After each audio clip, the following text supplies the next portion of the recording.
सीतामढ़ी जन अधिकार पार्टी द्वारा सीतामढ़ी स्थित कर्पूरी आश्रम के प्रांगण में शिक्षक नियोजन में डोमिसाइल नीति लागू करने की मांग को लेकर एक दिवसीय धरना का आयोजन किया गया, जिसकी अध्यक्षता पार्टी के जिला अध्यक्ष सैयद एहतसामुल हक ने की, जहां मुख्य अतिथि के रूप में पार्टी के प्रदेश महासचिव महेंद्र सिंह यादव ने कहा कि बिहार शिक्षक नियोजन में बिहार सरकार द्वारा डोमिसाइल नीति हटा देने से बिहार के शिक्षक अभ्यर्थी की हकमारी होगी। राज्य में बाहर के लाभार्थी लाभ लेंगे, जबकि बिहार के बेरोजगार को राज्य के बाहर रोजगार पाने में कई तरह की परेशानियों का सामना करना पड़ता है। भारत के कई राज्यों में डोमिसाइल नीति लागू है। ऐसी परिस्थिति में बिहार सरकार द्वारा डोमिसाइल नीति वापस लेना बिहार के अस्मिता बिहारी नौजवानों के रोजगार के अवसर को छीनने की कवायद है। पार्टी के जिला अध्यक्ष सैयद एहतसामुल हक ने कहा कि बिहार की ढुलमुल पॉलिसी की वजह से बिहार की शिक्षा व्यवस्था ढलान पर चली गई है। बिहारी आज दूसरे राज्यों में रोजगार के लिए अपमानित हो रहे हैं। इस धरना को पार्टी की नेत्री सरिता यादव, युवा प्रदेश पदाधिकारी रजनीश यादव सहित कई लोगों ने संबोधित किया। वहीं मौके पर दर्जनों कार्यकर्ता उपस्थित थे। CTN न्यूज से मुंचुन की रिपोर्ट। शिक्षक नियोजन में डोमिसाइल नीति लागू करो, लागू करो, लागू करो। बिहार शिक्षक नियोजन में डोमिसाइल नीति लागू करो, लागू करो, लागू करो। बिहार शिक्षक नियोजन में डोमिसाइल नीति लागू करना होगा, करना होगा, करना होगा। बिहार शिक्षक नियोजन में डोमिसाइल नीति लागू करना होगा, करना होगा, करना होगा। साथियों, आज जन अधिकार पार्टी लोकतांत्रिक बिहार के सभी जिला मुख्यालयों में शिक्षक नियोजन में डोमिसाइल नीति को लागू करने के सवाल पर धरना दे रही है। बिहार शिक्षा, स्वास्थ्य, सड़क जैसी बुनियादी सुविधाओं के क्षेत्र में बीमारू राज्य है, पिछड़ा राज्य है, और जहां पिछड़ापन है, जहां पर लाचारी है, जहां पर बेबसी है, उसे विशेष पैकेज, विशेष सुविधा और स्पेशल रिजर्वेशन दे करके मुख्य धारा में लाने की कवायद होती रही है। यह व्यवहारिक प्रसंग भी है, चाहे वो जातीय आरक्षण की बात हो, चाहे क्षेत्रीय पिछड़े इलाकों के लिए विशेष पैकेज की बात हो, प्रसंग एक ही है। बिहार जैसे राज्य में डोमिसाइल नीति लागू करके बिहार के बेरोजगारों को, छात्रों को, नौजवानों को देश के मुख्य धारा में लाने के लिए एक अच्छी पहल कभी हुई थी। देश के कई राज्यों में डोमिसाइल नीति लागू है। बगल में झारखंड में है, महाराष्ट्र जैसा विकसित राज्य, और गुजरात जिसे भारत के प्रधानमंत्री जी विकास के रोल मॉडल के रूप में प्रोजेक्ट करते होते हैं, वहां भी डोमिसाइल नीति लागू है।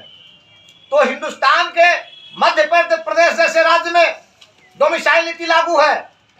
बिहार में भी लागू थी, लेकिन 27 जून 2023 को बिहार की सरकार ने अपने कैबिनेट में एक प्रस्ताव लाया कि बिहार के 2 लाख शिक्षकों का जो नियोजन अभी होना है, उसमें डोमिसाइल नीति लागू नहीं होगी।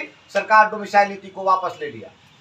मैं पूछना चाहता हूं, जब अन्य राज्यों में हमारे बिहारी लोग रोजगार के अवसर तलाशने जाते हैं तो उन्हें मारा जाता, पीटा जाता, बेअदबी की जाती, उनके साथ 2M दर्जे का व्यवहार होता है, उन्हें एग्जाम देने से रोका जाता है, मजदूरी करने से वंचित किया जाता है और फब्तियां कसी जाती है। बिहारी है, कमजोर है, लाचार है, बेबस है। तो बिहार जब 2 लाख शिक्षकों का नियोजन कर रहा है, बिहार की सरकार अच्छा फैसला लिया। 2 लाख की संख्या बड़ी संख्या होती है और बड़ी तादाद में हमारे अभ्यर्थी, हमारे नौजवान, हमारे शिक्षित नौजवान उसमें नियोजित हो जाते।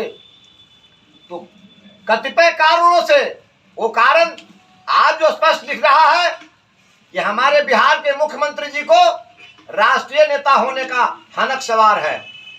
देश के प्रधानमंत्री के रूप में प्रतिष्ठित होने के लिए उनको राष्ट्रव्यापी एक फिगर चाहिए था। उनको पूरे देश में क्षेत्रीयता का नहीं, राष्ट्रीयता का मोहर चाहिए था। मैं पूछना चाहता हूं नीतीश जी, आपको देश के मंत्री के रूप में, कैबिनेट मंत्री के रूप में भारत सरकार में कई बार काम करने का मौका मिला। 18 वर्षों से बिहार के आप मुख्यमंत्री हैं। आप राष्ट्रीय नेता के रूप में खुद को स्थापित तो नहीं कर पाए। आप आज भी बिहार के क्षेत्रीय नेता हैं। खुशफहमी, गलतफहमी और ओवर एस्टिमेट के कारण से आप भूल गए हैं कि यदि बिहार से 10-20 सीट आपको, आपके गठबंधन को नहीं मिला तो दिल्ली में आपको कुत्ता भी पूछने वाला नहीं होगा। नीतीश बाबू, आप जिस महागठबंधन का ढिढोरा पीट रहे हैं और जिस विपक्षी एकता की बात करते फिर रहे हैं हिंदुस्तान के कोने कोने में जाकर के, जिस बिहारी अवाम ने आपको 18 वर्षों तक ताज दिया और इतना लंबा अरसा आपको मुख्यमंत्री की कुर्सी पर आसीन करके रखा, उसके पीठ में आपने खंजर घोंपने का काम किया है। बिहार के बेरोजगारों के साथ आपने गद्दारी किया है। बिहार के नौजवानों के साथ, छात्रों के साथ आपने नाइंसाफी की है, उनकी हकमारी की है। इसकी कीमत आपको चुकानी पड़ेगी। मेरा आरोप है कि आप अंदर खाने जिस भाजपा से आप मुंह फेर के यहां आए हैं, उनके साथ आप मिले हुए हैं और उस एनडीए गठबंधन को लाभ पहुंचाने के लिए आपने ये बिहारी विरोधी निर्णय किया है। बिहारी अस्मिता के खिलाफ आपके शिक्षा मंत्री बयानबाजी करते हैं। बिहार में उनको साइंस का और मैथमेटिक्स का क्वालिफाइड टीचर नहीं मिल रहा है। जिस बिहार ने सारी दुनिया को जीरो से अवगत कराया, मैथमेटिक्स का ज्ञान बिहार से दुनिया को मिला। आर्यभट्ट ने पटना के तरेगना गांव को इस सोलर सिस्टम और गैलेक्सी के अध्ययन के लिए सबसे उपयुक्त जगह बता करके सारी दुनिया के साइंटिस्ट को तरेगना गांव पहुंचने के लिए मजबूर किया। उस बिहार को आप गाली दे रहे हो। यहाँ क्वालिफिकेशन नहीं है, यहाँ योग्य टीचर नहीं मिलते, पद खाली रह जाता है।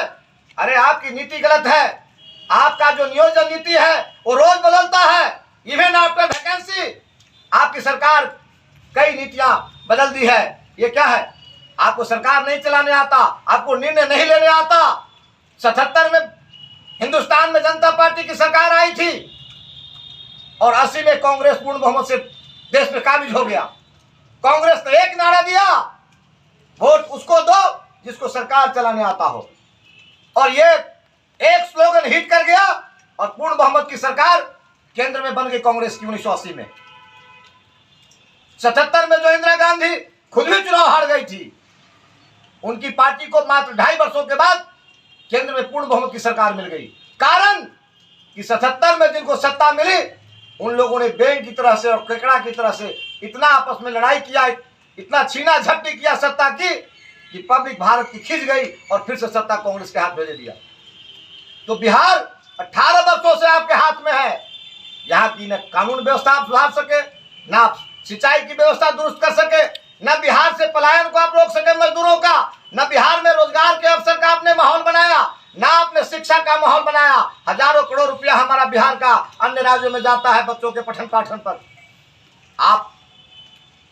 आपके शिक्षा मंत्री बयान देते हैं कि आपको योग्य टीचर नहीं मिल रहा है। दुनिया के जो भी विकसित देश हैं, वहां मोस्ट क्वालिफाइड जो लोग होते हैं उनको टीचर बनाया जाता है और उनको इतनी सैलरी दी जाती कि उनको चोरी करने की जरूरत नहीं हो। सम्मानजनक सैलरी। पूर्व में जो शिक्षक हमारे थे 1,00,000-1.5 लाख पर जाकर रिटायर हो रहे हैं, आप 10,000-20,000 पर टीचर रखते हैं, तो क्वालिफाइड लोग कैसे जाएंगे? 1,500 पर आप टीचर रखिएगा, 25,000 पर टीचर रखिएगा और उससे क्वालिटी की बात करिएगा। आप सम्मानजनक सैलरी दीजिए।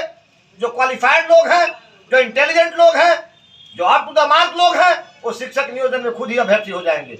आप दोयम दर्जे का व्यवहार करते हैं। समान काम के बदले समान वेतन देने के लिए आप तैयार नहीं है। जो टीचर 10 से 5, 9 से 4 ड्यूटी करेंगे, एक को आप 50,000 सैलरी देंगे, एक को आप 25,000 सैलरी देंगे, एक को आप 20,000 सैलरी देंगे, ये कैसे चलेगा? इसलिए शिक्षक नियोजन नीति और वेतनमान, समान काम के बदले समान वेतनमान, इसको आप निर्धारित कर लीजिए। और आपके बरबोले जो शिक्षा मंत्री हैं, जो time to time controversial statement दे करके आपकी सरकार की छवि बिगाड़ते हैं और असहज करते हैं आपकी सरकार को, उनको आप लगाम दीजिए।